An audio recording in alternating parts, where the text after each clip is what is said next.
You're watching BCTV. We're all about Branford.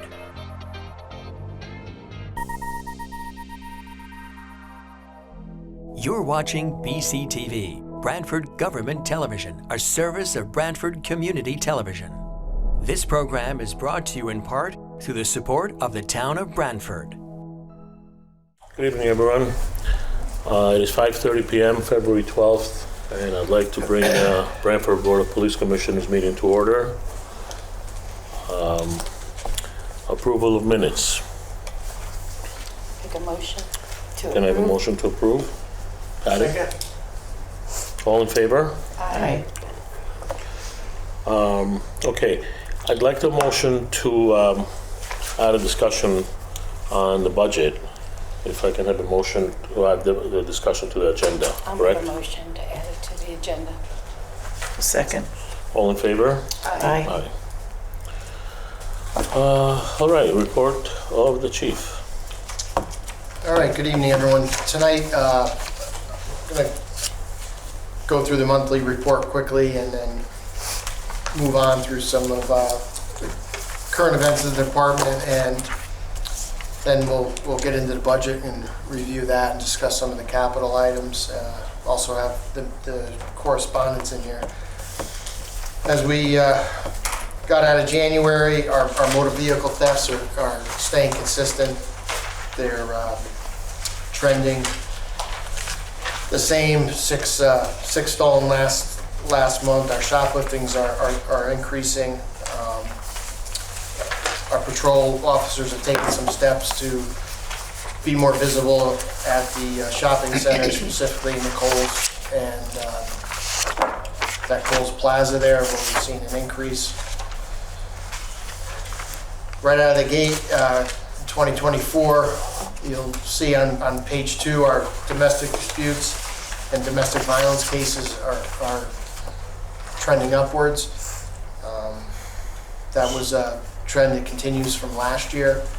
It is concerning, but those calls there, other than awareness and engaging people in the services that they need, victim services and such, when we go on those type of calls, crime for prevention in those areas are more public awareness and driven by people's behaviors.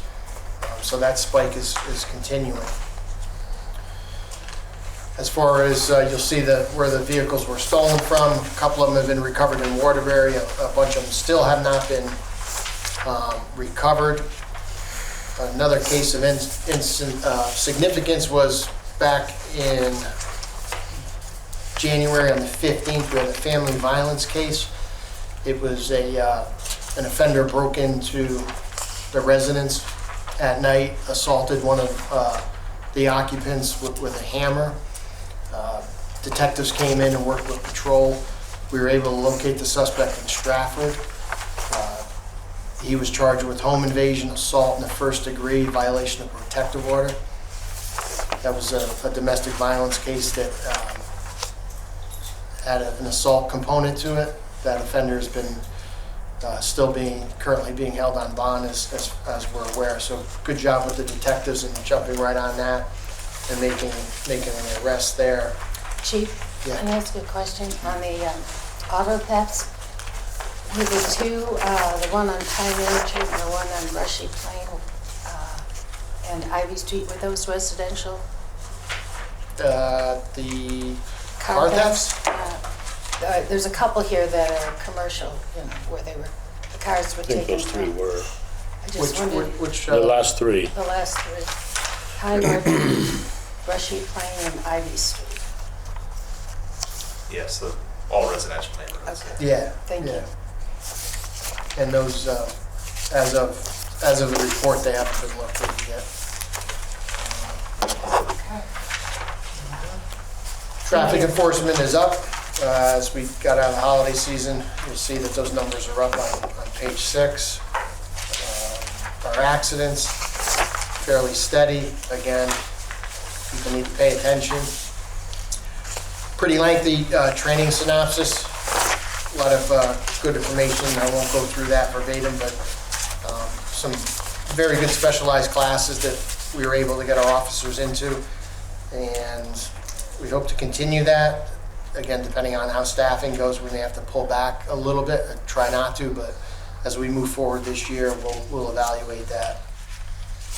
You'll see after that, contained in the report this month is personnel overview. It was something discussing with the deputy and the command staff that, you know, often in these meetings, I'm reporting to you where we stand, how many we're short, who's doing what.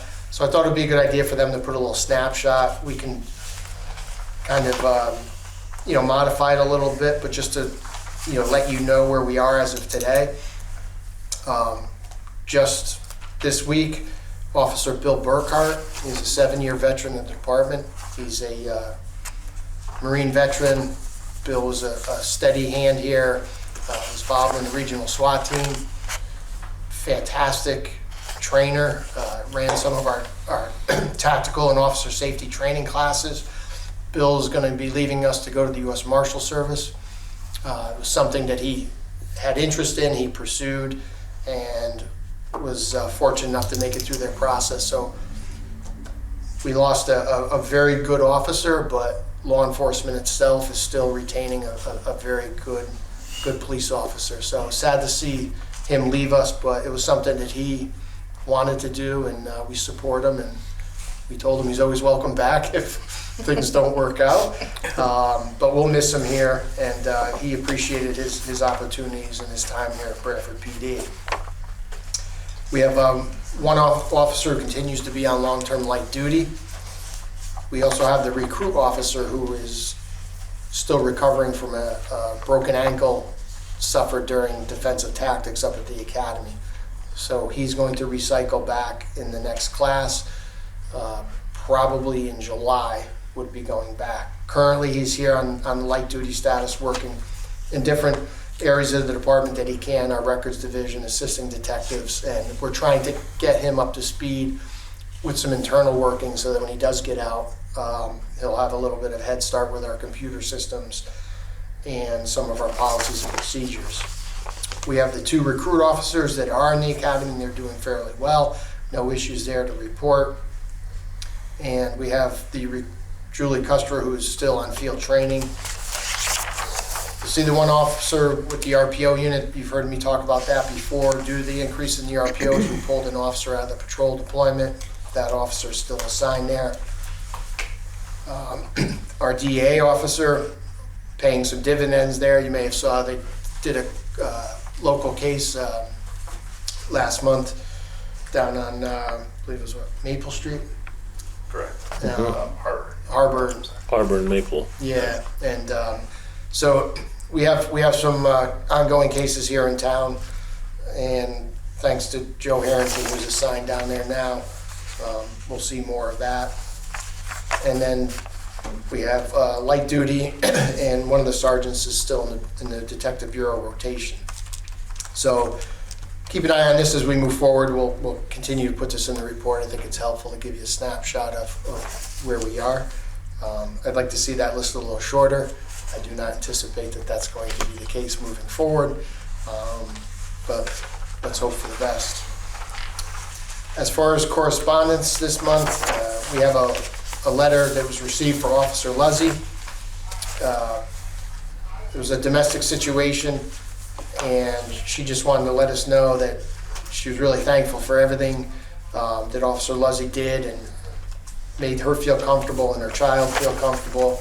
And she indicated that she could tell that Officer Luzzy was genuine and that he loved what he did, and that there needs to be more people like him. So praise for Officer Luzzy, keep doing a good job.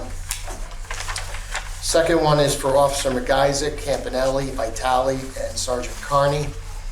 It was another domestic related situation, ironically on Law Enforcement Appreciation Day, and they just wanted to reach out and thank us for the handling of their situation with grace and professionalism, that the calm demeanor and expert handling of the situation diffused tensions and brought a sense of reassurance to everyone involved. And just wanted to reach out and say thank you for those officers. Officer Massey, the Detective Bureau, and our social worker Danielle Sarasi. It's from the mother of a juvenile that ran away, and she just wanted to relay that she was, fearful that something may have happened to her daughter, and we were able to find her. And she just wanted us to know that her and her family have been singing our praises all over town, and they appreciate our efforts, and sometimes we're not recognized as we should, and they just wanted to point out that it was our efforts were greatly appreciated. Lastly is a certificate of excellence from the Crimes Analysis Unit of Department of Emergency Services and Public Protection. This is the group that gathers and oversees all of our state crime reporting. We have to report to them our NIBRS data. And in 2023, Michael Smith and Samantha Herman, our crime analysts, was responsible for making some changes to our NIBRS and ensuring that everything was, being reported as it should be, and our numbers and our accuracy were very high and very good. Thus, they sent us this certificate of excellence. So, good work on our record staff and our crime analysts for doing that. I appreciate the chairs adding the budget to the agenda tonight. That was a misstep that wasn't included, but with that said, there's a packet in front of you. The first part of that packet is a letter that the finance director, Jim Finch, had prepared and submitted to the Board of Finance back in the end of January. It was very well written, and I thought I would include it because it does address some of our big capital projects, and in his letter he addresses the needs, the challenges, and kind of a framework of moving forward from a town perspective of what we're facing. So you can read that at your leisure, but I thought it was appropriate to include it because we do have some significant capital needs in this coming budget cycle. The second one is just a overview of our budget. Now, as we move forward, this is all subject to adjustment by the finance department, and what I mean by that is the personnel figures have not been adjusted to reflect collective bargaining agreement wages. That comes out of that side of the house. I don't adjust that, so you'll see flat lines there. Again, looking at our budget, about 85–86% of our budget is personnel driven, pretty much standard in a municipal police budget. So you won't see a lot of adjustments there because I do not do those. Those are all subject to the adjustment through finance. Nothing really to point out that's substantial other than if you go down the mid-page on page 2, it's called our radio communication system expense line.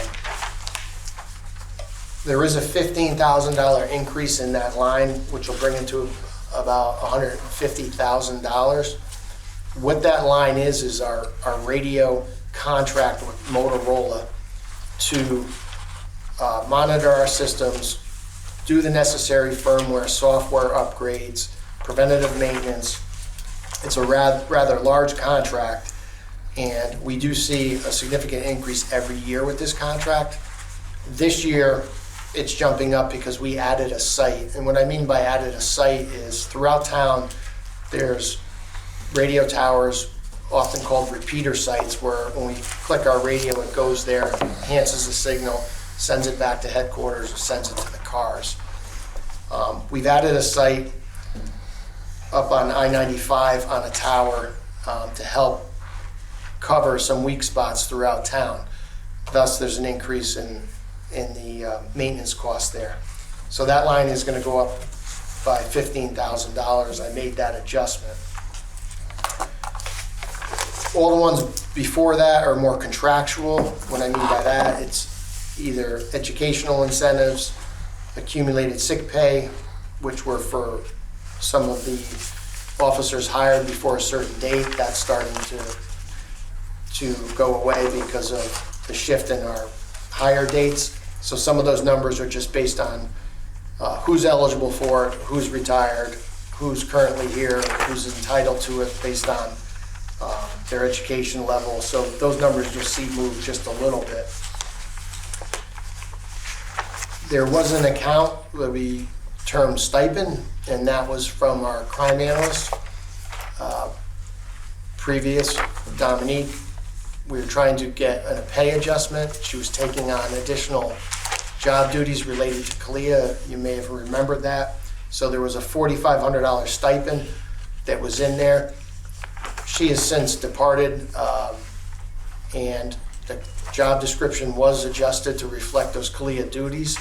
So I took that $4,500 and moved it to safety supplies, which is our account where we buy our ammunition for firearms qualifications.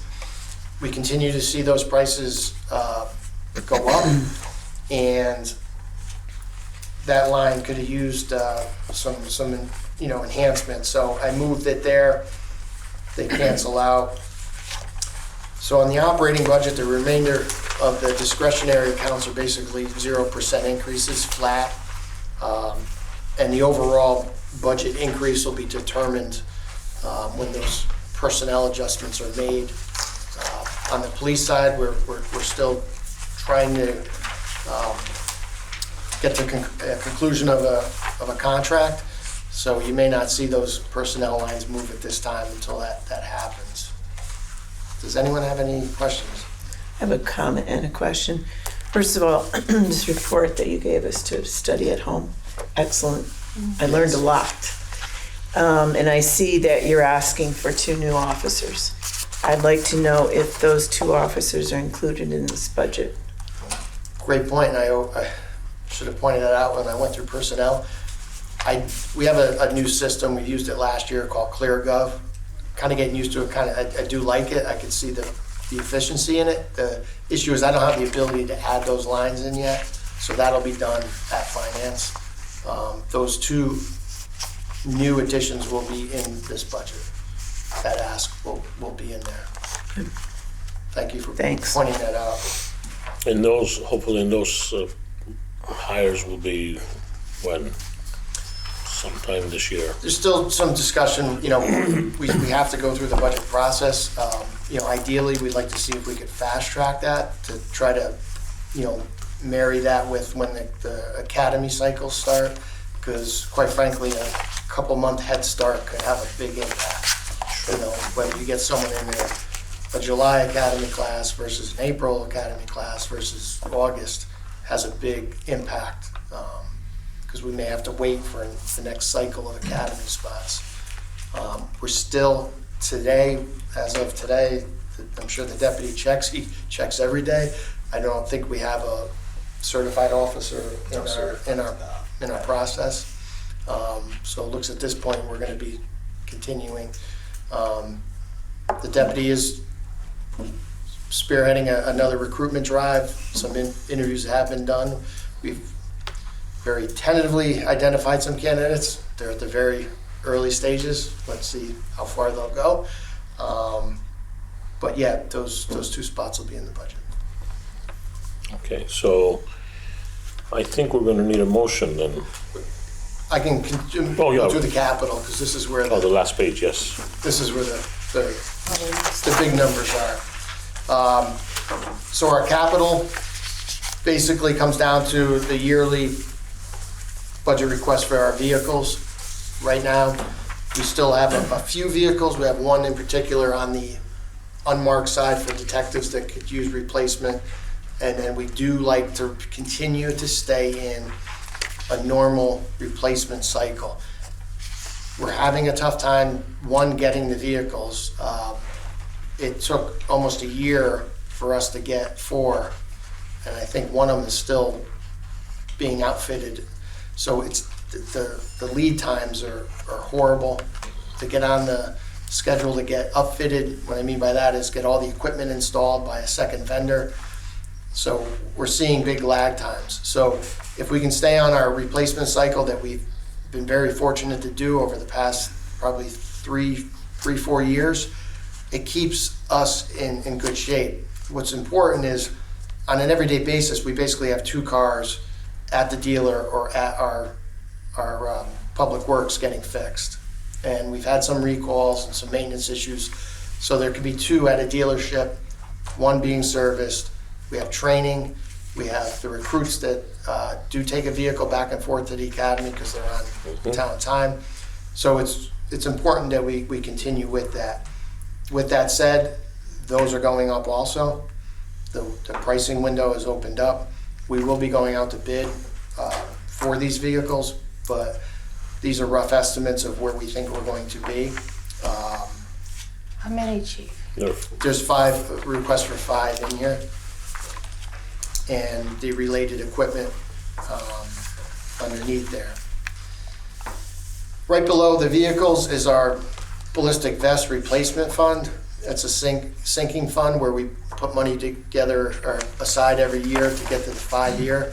The ballistic vests that the police officers wear, they're good for 5 years.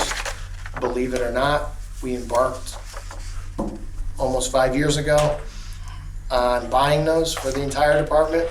So this July, we are slated to order new vests for the entire department. So 5 years went by like 5 days, it almost feels like. With that said, you would imagine over a 5-year period, we seeing an increase in there.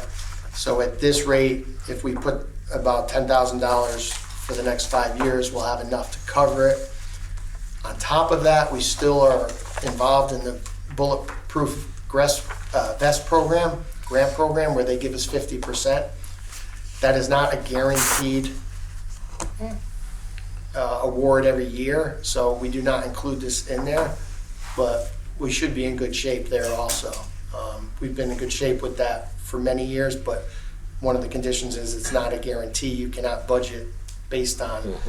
Is that state or federal money? It's federal. Federal. Yeah. And then another normal request that we've been doing for a few years, speed detection and warning devices. Those are the flashing signs or our radar trailers. Fair amount of maintenance and upkeep with those. We have had good results with them, so we'd like to keep that $12,000 in there going forward to grab a couple more and replace any that have aged out. We've seen, the trailers are holding up. We're very fortunate that our public works is so good and helps us, keep those things going. But in the event that we need to replace them, we can do either or. We can do a trailer or we can do the signs. The signs have been working very well. Yeah. So we'd like to continue with that.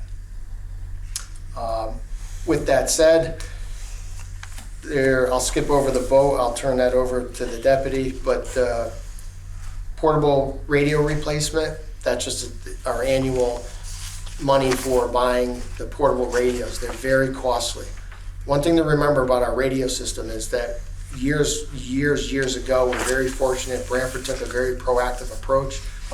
Got a state-of-the-art radio system. I believe we were one of the first departments to go digital. And with that said, it kind of ties back into that contract I was talking about at $150,000 a year. That includes the software updates and some costly maintenance. A lot of municipalities will kick the can down the road, and then they'll get to a point where they have to go in front of the Board of Finance and ask for $1.5 million or $2 million, depending on the size of the system. The way that we do it is we replace these radios, our car radios. We only average about 4 a year, but still that keeps us on track. And then if the infrastructure is kept up like it is, it avoids those big purchases. So you either pay up front, pay as you go, but that's a very good cycle. So I think we need to stay into that. And then the last line is fixed location license plate readers and cameras. That's zeroed out, but in the 5-year capital, the way this program printed it, it shows 0 because this is fiscal 25. Next fiscal year 26, I have 95,000 plugged in Now, again, this is just a 5-year plan, an ask to install license plate reader cameras at designated points throughout town. We've had a lot of good success with those cameras in other municipalities. The database is extraordinary. It's a great tool for our investigators. I neglected to mention in the chief's report, some of you may have saw it on the news on Friday, we had a carjacking from Stop and Shop. Person was sitting in their car, suspect comes with a handgun, demands them get out of the car, take the car. Our officers did engage, but the speeds were too reckless on the highway, over 100 miles an hour in the breakdown lane, heavy traffic. We had to break it off. That vehicle was recovered in New Haven. And with some of these cameras and the license plate readers, we will get alerts when stolen cars pass by. New Haven has them, North Haven has them, Madison has announced that they're going that way. I believe Guilford's looking at them. So we'll be able to tie in with other municipalities. Large price tag, but something I think that should be in our 5-year capital that we really should be putting our eyes on. Did we used to have those? We have, Right, we thought- had some that are, I would say, a lower tier that don't have that functionality. Okay. But this is more of a robust system that, in light of what we're facing, it's another kind of set of eyes out there. There was just a case, I believe, in Southington where I think they crashed into a building, but they were alerted at 3 in the morning that a stolen car was on such and such a street. And the cops were able to go intercept them. So in our 5-year capital, you'll see that for next fiscal year. It's money well spent. Yeah. Yeah. Definitely. With that said, in our capital for this year, there's $515,000 of an ask for the boat. I'll turn that over to the deputy to just kind of give you an overview. And within that packet, I did include a memorandum from the deputy regarding the boat and some of the things that he's going to cover tonight. So our current vessel is a 1999 Boston Whaler Justice. It's a 24-foot boat. It's 25 years old at this point. So we had concerns with the age of the vessel. It's 25 years old. It's used for public safety. It's used for public safety patrols. We have to obviously make sure that it's up and running and able to be used for our seasonal use, which is typically May through October. And we have to make sure it's safe for our officers. So what we did was we had it surveyed in November. The survey did find moisture in the transom and in the hull, which was expected for a vessel of that age. The condition of the stringers is unknown. That's down below the deck of the vessel. Our surveyor couldn't get to that, without cutting up the deck to view the stringers. And kind of the same with the transom. A surveyor can look at the transom and determine that there's moisture in the transom, but you don't really know the level of moisture in the transom without taking it apart. But most importantly, the fuel tank also. So its fuel tank life is about 20 years. It's beyond its useful life at 25 already. So it's everything is operational, and the boat is operational and will be this summer. But these are things that we have to look at in our 5-year plan.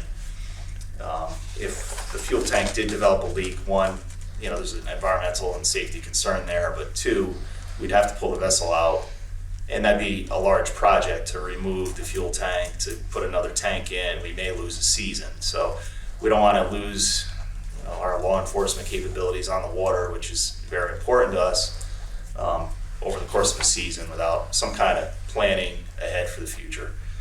Chief, how much bigger would we go?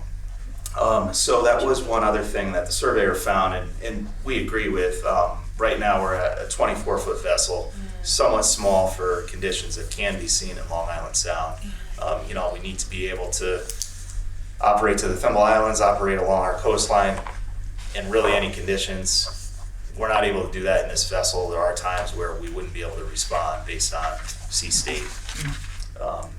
our current vessel has no protection from the elements either. It's a center console that's open.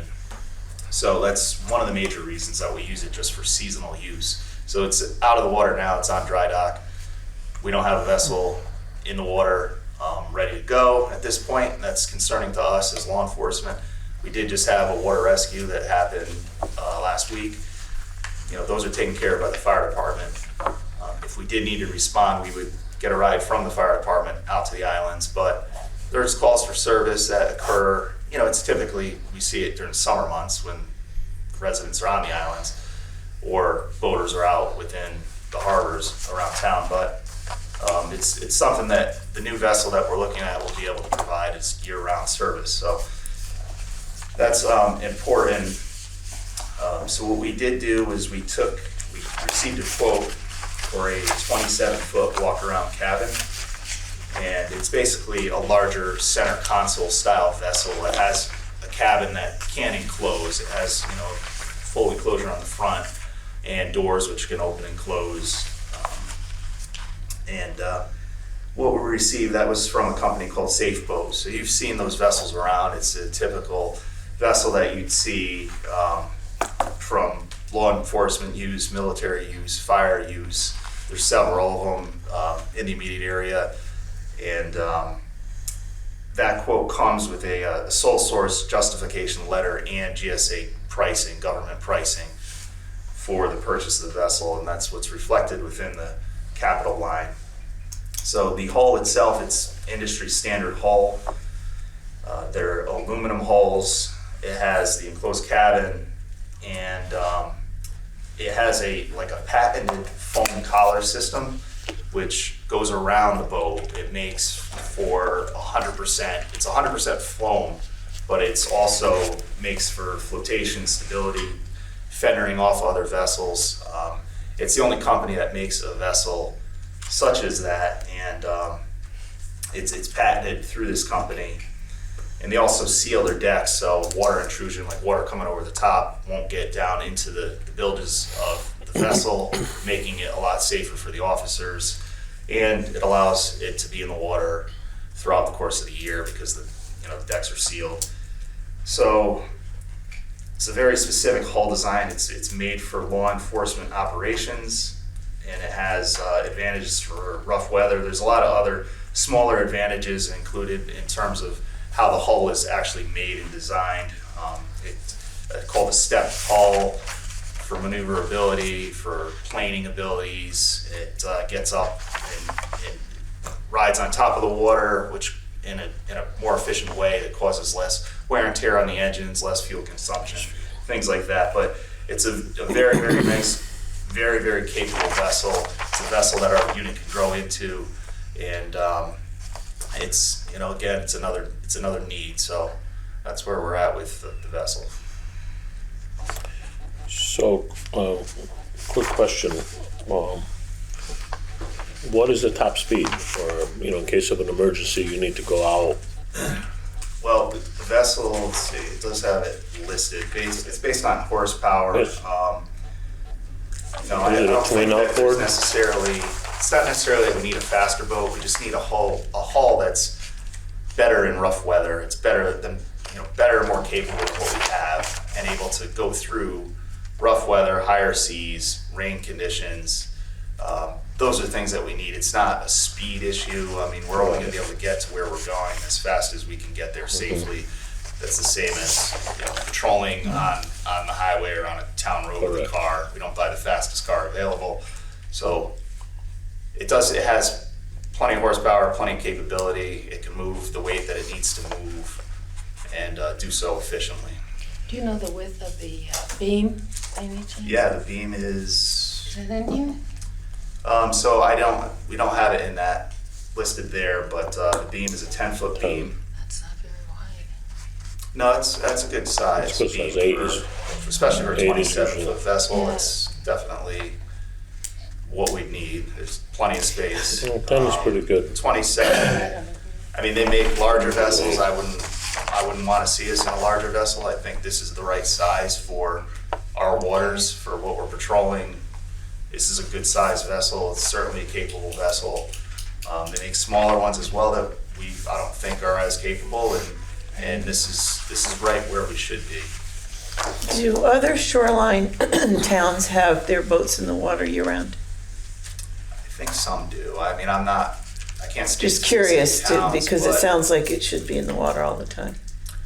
yeah, I think that's our vision Yeah. here. I mean, makes sense to have it in the water. It's a great asset to have in the water. Not a lot of cost for us to keep it in the water. So, some maintenance, you have to keep an eye on it. We'll have to do some additional trainings for cold weather. So that's another question. How many officers on the old boat and on the new versus the expected new? So we would just keep the same crew size of 2 It personnel. would, okay, Yeah, and then whoever you picked up or whatever. correct, yeah. So one person could really single-handedly operate it. We would always Yeah. run with two Right. officers on board. So, and what's the procedure if there's like you call for an accident or some emergency and we get there? What's next? Are we trained to handle maybe an accident or somebody, that's injured? Right, so we do handle accidents, we investigate accidents in town. We've undertaken major vessel accident investigations over the course of, over several years. Fortunately, we've been lucky that the last several years we haven't had to take major accidents. We do have assistance from DEP in terms of major accidents, if there was like a fatality. Right. They have taken some of those cases from us in the past. We do have capabilities to investigate most accidents. Our primary goal and mission when we're on the water is law enforcement services, public safety.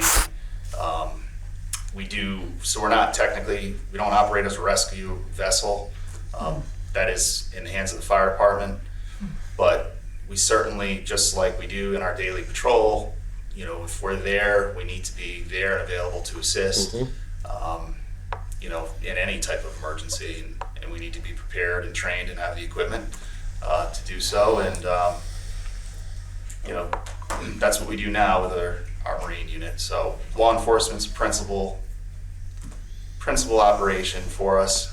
We have responded every summer to family violence calls that happen on the water. Yeah. We've been out for mental health calls as well.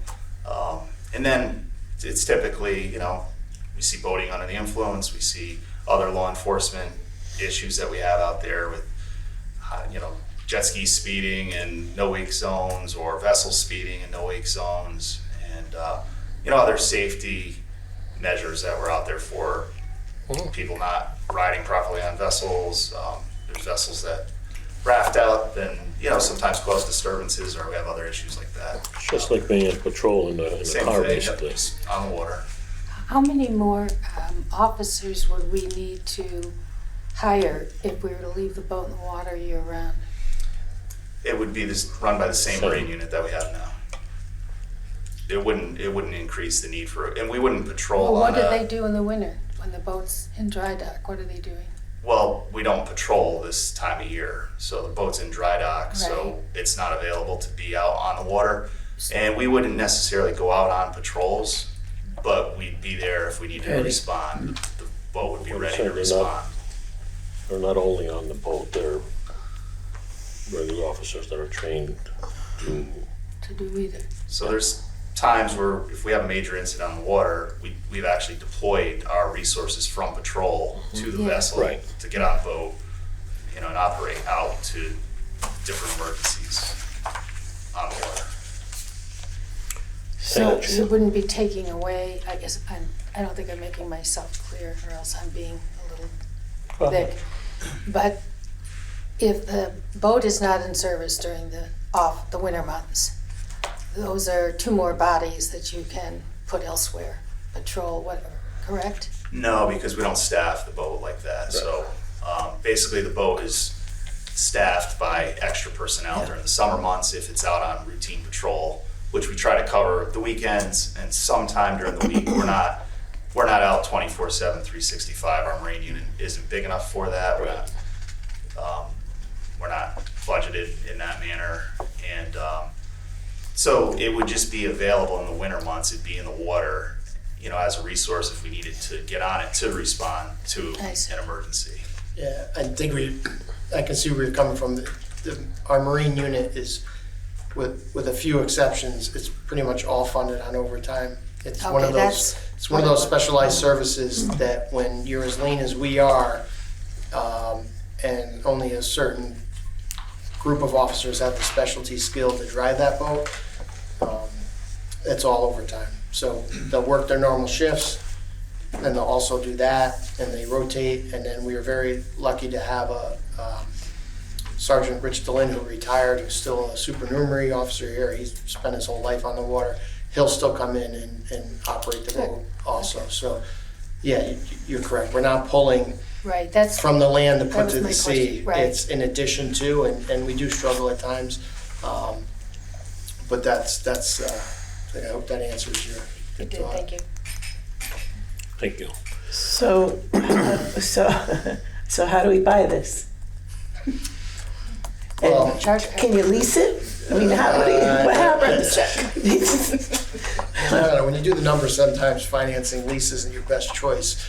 Right. These are our asks, and I think that the deputy kind of justified, we started to look at this, and the information we got back from the survey was like, okay, we need to bring this, Yeah, you don't have a lot of time. we need to bring this to light.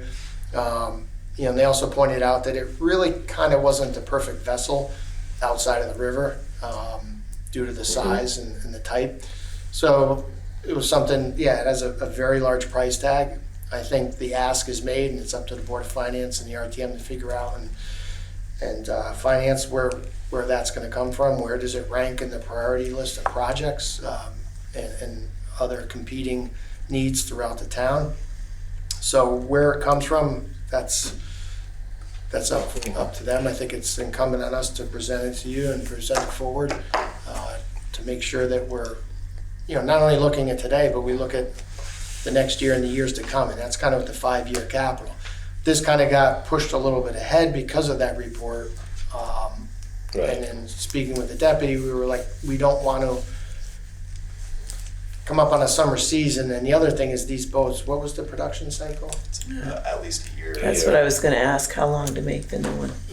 So on a Wednesday, the fuel tank ruptures and it's encased got a in problem. foam, and it's a major project. We don't want to put a substantial amount of money into a vessel that's pretty much getting past its useful life. And now we're a year out for that. So, yeah, it's a big ask. Well, I don't it's a think big so. ask, but the last boat was 25 years, so it's a big ask. But if you spread it and you say, well, this one will last, 20 or 25, then it Besides that, becomes if it works like a hot water tank, more manageable. you can bet on a leak coming up the day after the warranty's over. So let me ask you a question then. What you're saying to us is this entire capital cost list is what you're going to present to the Board of Finances that the department needs. What's our role in that? We support the budget request, how do we do that? So as we went through previous budgets and then now we look at the capital and also the building project, that the chair has been gracious enough to come to some of those meetings, you're more than welcome to support it. But basically, we go through this tonight. It is, again, subject to modification and adjustment through finance for the numbers. Don't hold us to any of the, the personnel stuff, but the capital ask is what we feel. If you have additions or ideas, we'd be open to them, but basically, and the vehicles are, because of the amount, they fall under capital. But again, that's what we do 24/7. Yeah, you can't Those do your officers job. are in those cars. That's their, so, yeah, those lines will always be there. The other ones are also kind of maintenance lines in a sense. And then the boat's the big one. Could it be pushed out? It could be pushed out, but we felt it was very important to stay ahead of it and be proactive. So I don't know where it would go from here. So with that said, if anyone doesn't have any other questions, if we would So, entertain a motion. yep. I need a motion to approve the budget contingent upon adjustments of the finance department. I'll make a motion. Second. All in favor? Aye. All right. And the It only other doesn't- thing left is the deputy will give an update on the building project. So not a lot since, well, one big action, but the big action was the Board of Finance approved the bond resolution, moving it forward to the RTM subcommittee. So that'll be heard in March. So we'll present to RTM subcommittees and hopefully a full RTM in March. But outside of that, no other change within what you have already heard about the project. Thank you. Trista, go ahead. I was just going to say, you asked, what can we do Yeah. about the budget? Talk to your district RTM reps. The more you let them know that this is something you want as a constituent, I can do that. I think we all should do that. I can do Yes. that. Good idea. We did on our website, I think it's down in the lower right corner, that staffing assessment and that document is on there. The operating budget, other than the 2 additional officers, I would consider this it's just flat. There's really not a lot of getting into the weeds to discuss it. It's, we're in a pretty good spot, and we understand it's a tough year. We're asking for a lot. The building project, the boat, the staffing. It seems like a culmination of everything aligning at certain times, but the timing, it is what it is. We looked at the building. I think this is important to point out because we've gotten some feedback about this. Is we started looking at the building in 2019, and it is a lot of money, and it is a big project, but these are the needs that were identified, and we kind of took incremental steps. And as we started going farther, it's like, wow, this is a bigger issue than we thought. And that's how we got to that project. The boat, kind of the same way. It goes out there every summer. The deputies say, hey, we probably should get that thing surveyed so that we have a gauge of the condition of it. That news wasn't the greatest. And then the document that you have with the staffing assessment that kind of encapsulates everything that we knew was happening to us here in Branford in the PD. So yes, I would encourage, like Commissioner Austin said, engage the people, educate them. We're always willing and able to meet and discuss this if people have questions. I think education, the facts, and then we throw it into the government process and see how we make out. Chief, have you been conducting tours, so to speak, for any of the RTM members? We have, yeah, and I think we've gotten most of the RTM members through the building. Good. Yeah. So I don't have a specific number, but between some of the tours we did almost 2 years ago now, and Yeah. within the last month, I had another large group. A lot of the new members of the RTM came through. Hopefully it was a Yeah, they've been- eye-opening experience. Yes, I think it's been eye-opening. They've been very supportive Good. of the needs here, and it is good to see the needs in person. True. It's helpful. Okay, before I move on to the report of the chair, I forgot, and I don't know if it's too late, the approval of minutes of the January 8th meeting. We did that. That we did, but it was, as corrected by the clerk. I'll just note it for the record. Yeah, okay. So report of the chair, first of all, I'd like to thank Amy Robinson for the beautiful chocolates for Valentine's Day, and wish everyone a happy Valentine's Day. I know we thought spring was near past few days, so tomorrow stay safe and don't go out driving around and being crazy, and that's all I really have now. Happy Valentine's Day to everyone. And citizen comments, I don't think there's anyone. So I need a motion to adjourn. I'll make a motion to adjourn. Okay, A second. second.